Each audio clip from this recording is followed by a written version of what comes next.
we wanted to show real support for the people of the Peace River Valley who are trying to protect their valley. Leading up to last night's All Candidates Forum, demonstrators of the Site C project gathered to show their opposition to the controversial hydroelectric dam. The group of local protesters was joined by members of the Alliance for Democracy, a group of people living in the Sunshine Coast who are opposed of the Site C project. They say a lot of people in the South care deeply for the farmers and First Nations in the Peace River Valley, and they understand the importance of the land's agricultural value. And they are using this white elephant to get their message across to the public and politicians.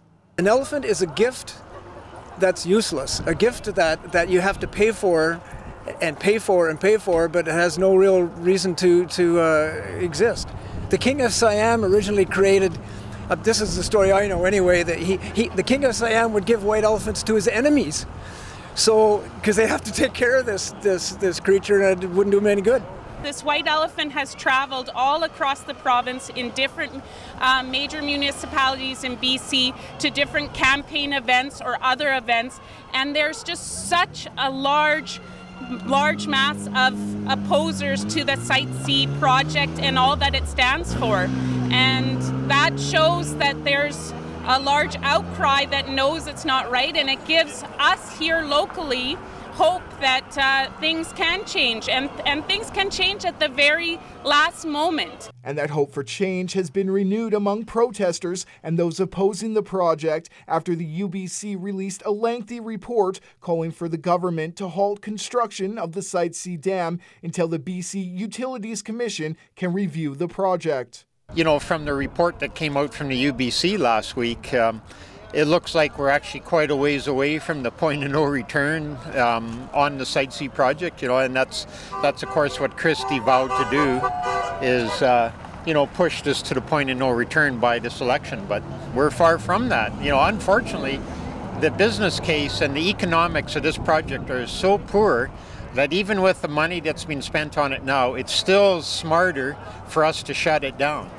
And of course what that report recommended was actually to at least suspend it and send it to the BC Utilities Commission for a full review.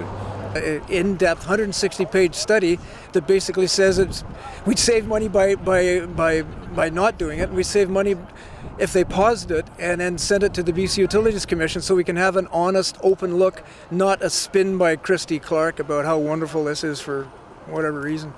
And while many of the Peace River North MLA candidates are against the project, BC Liberal candidate Dan Davies echoed the province's message of job creation and sustainable energy source for future generations at the All Candidates Forum last night, an answer that didn't sit well with many who oppose the project.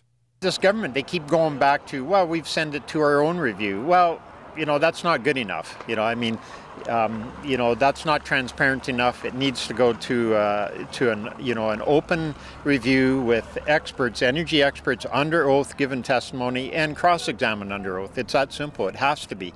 It has to be robust so people know that this is in the best interest, or no, it's not in the best interest. Let's kill it. You know, and you know, I would say it's criminal what this government has done. Brendan Miller, CJDC-TV News, Fort St. John.